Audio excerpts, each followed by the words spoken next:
ओम शांति। आज 23 जनवरी 2026 की बाबा की साकार मुरली है। मुरली के महावाक्य हैं, मीठे बच्चे, तुम्हारे मुख से सदैव ज्ञान रत्न निकलने चाहिए। तुम्हारा मुखड़ा सदैव हर्षित रहना चाहिए। प्रश्न है, जिन बच्चों ने ब्राह्मण जीवन में ज्ञान की धारणा की है, उनकी निशानी क्या होगी? उत्तर है, पहला, उनकी चलन देवताओं मिसल होगी, उनमें दैवी गुणों की धारणा होगी। दूसरा, उन्हें ज्ञान का विचार सागर मंथन करने का अभ्यास होगा। वे कभी आसुरी बातों का अर्थात कीचड़े का मंथन नहीं करेंगे। तीसरा, उनके जीवन से गाली देना और ग्लानि करना बंद हो जाता है। चौथा, उनका मुखड़ा सदा हर्षित रहता है। ओम शांति। बाप बैठ समझाते हैं, ज्ञान और भक्ति के ऊपर। यह तो बच्चे समझ गए हैं, भक्ति से सद्गति नहीं होती है और सतयुग में भक्ति होती नहीं। ज्ञान भी सतयुग में मिलता नहीं। श्री कृष्ण न भक्ति करते हैं न ज्ञान की मुरली बजाते हैं। मुरली माना ही ज्ञान देना। गायन भी है ना मुरली में जादू, तो ज़रूर कोई जादू होगा ना। सिर्फ मुरली बजाना, वह तो कॉमन फकीर लोग भी बजाते रहते हैं। इस मुरली में ज्ञान का जादू है। अज्ञान को जादू तो नहीं कहेंगे, मुरली को जादू कहते हैं। मनुष्य से देवता बनते हैं ज्ञान से। जब सतयुग है तो इस ज्ञान का वर्षा है, वहाँ भक्ति होती नहीं। भक्ति होती है द्वापर से, जबकि देवता से मनुष्य बन जाते हैं। मनुष्यों को विकारी, देवताओं को निर्विकारी कहा जाता है। देवताओं की सृष्टि को पवित्र दुनिया कहा जाता है। अभी तुम देवता बन रहे हो। ज्ञान किसको कहा जाता है? एक तो स्वयं की व बाप की पहचान और फिर सृष्टि के आदि मध्य अंत की नॉलेज को ज्ञान कहा जाता है। ज्ञान से होती है सद्गति। फिर भक्ति शुरू होती है तो उतरती कला कहा जाता है, क्योंकि भक्ति को रात, ज्ञान को दिन कहा जाता है।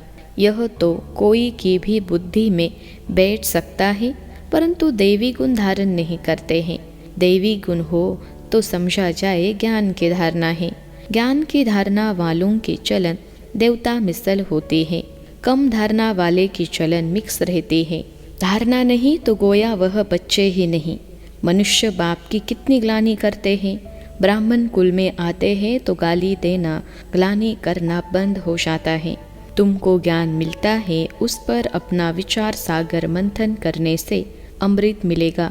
विचार सागर मंथन ही नहीं करते तो बाकी क्या मंथन होगा? आसुरी विचार, उनसे कीचड़ा ही निकलेगा। अभी तुम ईश्वरीय स्टूडेंट हो, जानते हो मनुष्य से देवता बनने की पढ़ाई पढ़ रहे हैं। देवता यह पढ़ाई नहीं पढ़ाएंगे। देवताओं को कभी ज्ञान का सागर नहीं कहा जाता है। ज्ञान का सागर तो एक को ही कहा जाता है। दैवी गुण भी ज्ञान से धारण होते हैं। यह ज्ञान जो तुम बच्चों को अभी मिलता है, यह सतयुग में नहीं होता। इन देवताओं में दैवी गुण है। तुम महिमा भी करते हो, सर्वगुण संपन्न, तो अभी तुमको ऐसा बनना है। अपने से पूछना चाहिए, हमारे में सब दैवी गुण है या कोई आसुरी अवगुण है? अगर आसुरी अवगुण है तो उनको निकाल देना चाहिए, तब ही देवता कहेंगे, नहीं तो कम दर्जा पा लेंगे। अभी तुम बच्चे दैवी गुण धारण करते हो, बहुत अच्छी अच्छी बातें सुनाते हो। इनको ही कहा जाता है पुरुषोत्तम संगम युग। जबकि तुम पुरुषोत्तम बन रहे हो तो वातावरण भी बहुत अच्छा होना चाहिए। मुख से कोई भी छी बात न निकले, नहीं तो कहा जाएगा यह कम दर्जे का है। बोल चाल और वातावरण से झट पता पड़ जाता है। तुम्हारा मुखड़ा सदैव हर्षित होना चाहिए, नहीं तो उनमें ज्ञान नहीं कहा जाएगा। मुख से सदैव रत्न निकले। यह लक्ष्मी नारायण देखो कितने हर्षित मुख हैं। इन्हों की आत्मा ने ज्ञान रत्न धारण किए थे। मुख से सदैव ज्ञान रत्न निकलते हैं। रत्न ही सुनते सुनाते कितनी खुशी रहती है। ज्ञान रत्न जो अभी तुम लेते हो, फिर से सभी हीरे जवाहरात बन जाते हैं। 9 रत्नों की माला कोई हीरे जवाहरातों की नहीं है, इन ज्ञान रत्नों की माला है।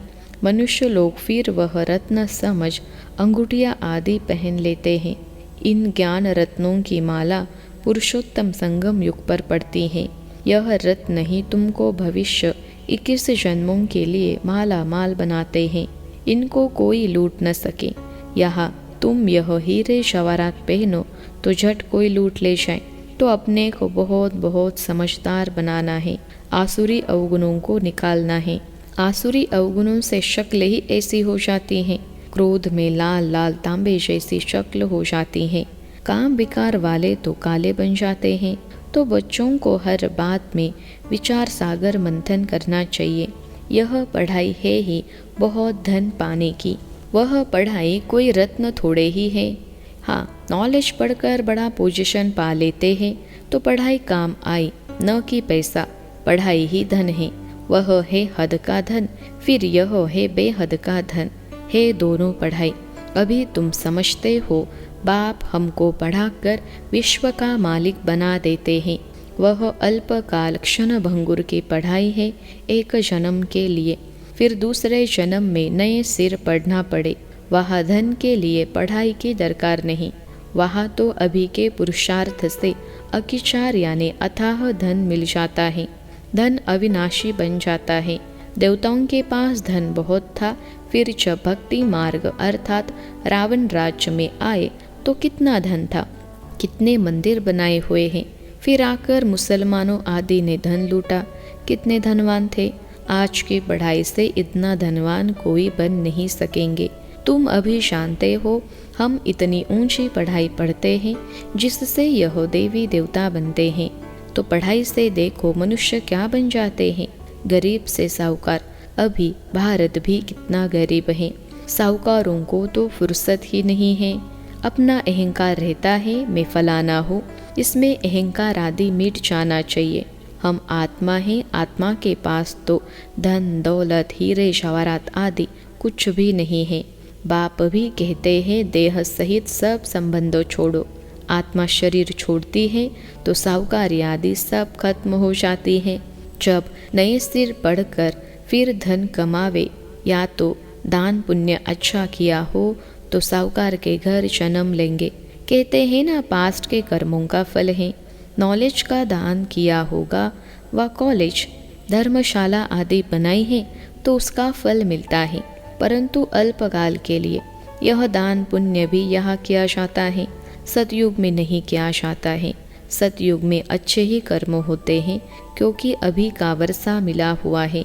वहाँ कोई का भी विकर्म होता नहीं क्योंकि रावण ही नहीं है।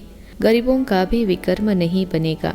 यहाँ तो साहूकारों के भी विकर्म बनते हैं, तब तो यह बीमारियाँ आदि दुख होते हैं।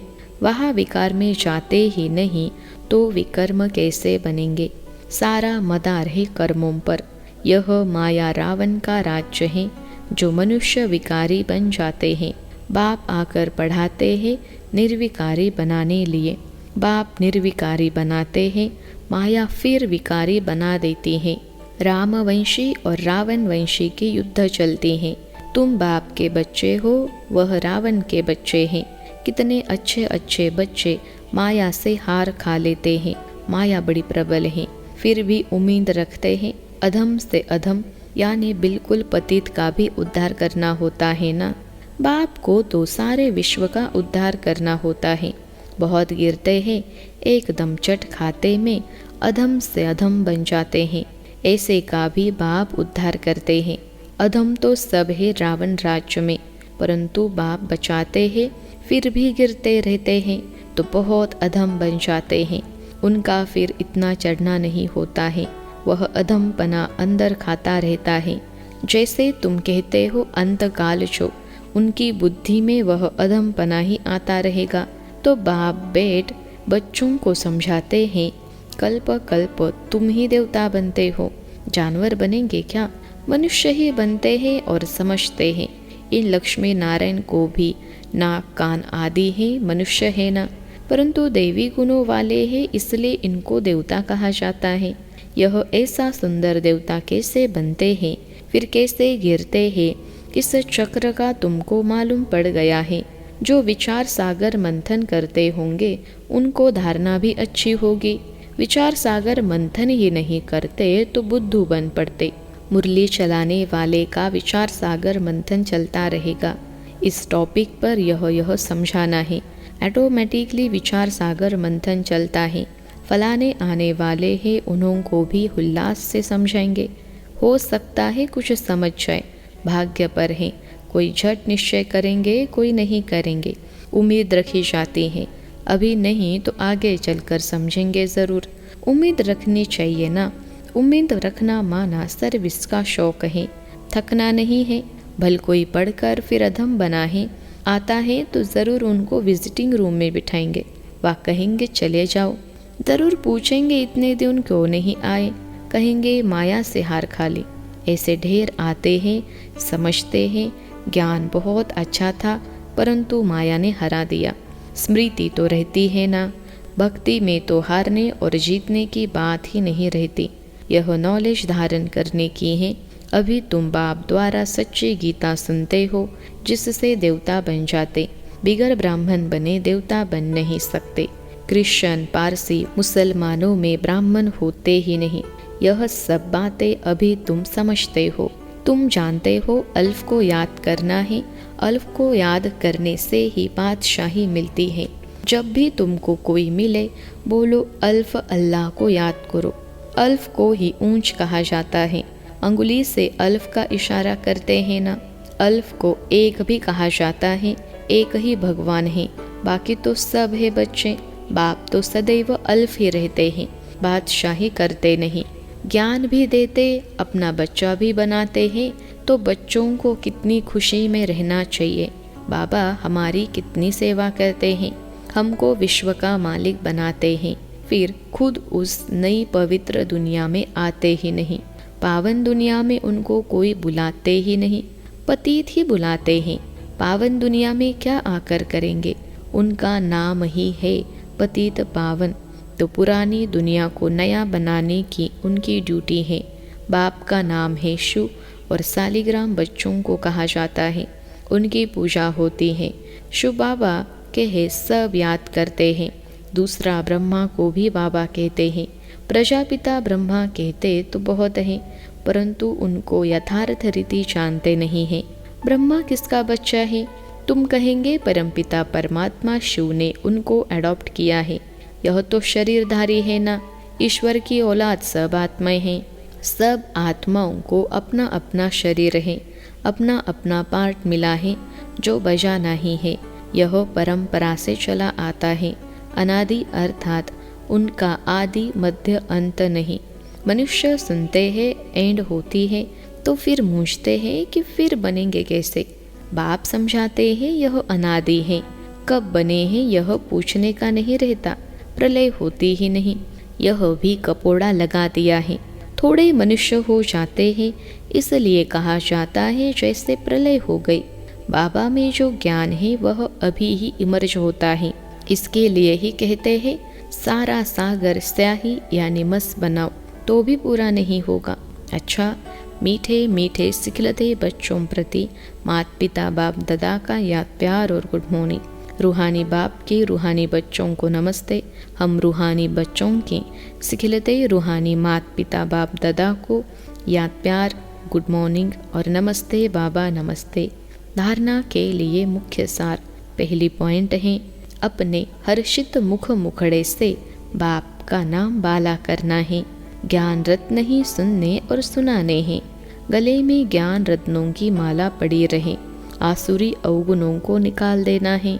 दूसरी पॉइंट है सर्विस में कभी थकना नहीं है।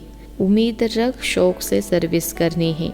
विचार सागर मंथन कर उल्लास में रहना है। आज का वरदान है कंफ्यूज होने के बजाय लूज कनेक्शन को ठीक करने वाले समस्या मुक्त भव। कंफ्यूज होने के बजाय लूज कनेक्शन को ठीक करने वाले समस्या मुक्त भव। विश्लेषण है सभी समस्याओं का मूल कारण कनेक्शन लूज होना है।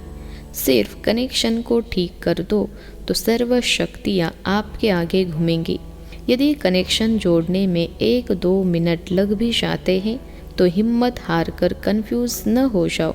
निश्चय के फाउंडेशन को हिलाओ नहीं। मैं बाबा का, बाबा मेरा, इस आधार से फाउंडेशन को पक्का करो तो समस्या मुक्त बन जाएंगे। आज का स्लोगन है, बीजरूप अवस्था में स्थित रहना यही पुराने संस्कारों को परिवर्तन करने की विधि है। बीजरूप अवस्था में स्थित रहना यही पुराने संस्कारों को परिवर्तन करने की विधि है। अव्यक्त इशारे, इस अव्यक्ति मास में बंधन मुक्त रहे जीवन मुक्त स्थिति का अनुभव करो। जब सेवा में व अपने पुराने संस्कारों को परिवर्तन करने में सफलता नहीं मिलती है तो कोई न कोई विघ्न के वश हो जाते हैं। फिर उनसे मुक्त होने की इच्छा रखते हो, लेकिन बिना शक्ति के यह इच्छा पूर्ण नहीं हो सकती। इसलिए अलंकारी रूप बनो, शक्ति रूप धारण करो तो बंधन मुक्त बन जाएंगे। अच्छा, ओम शांति।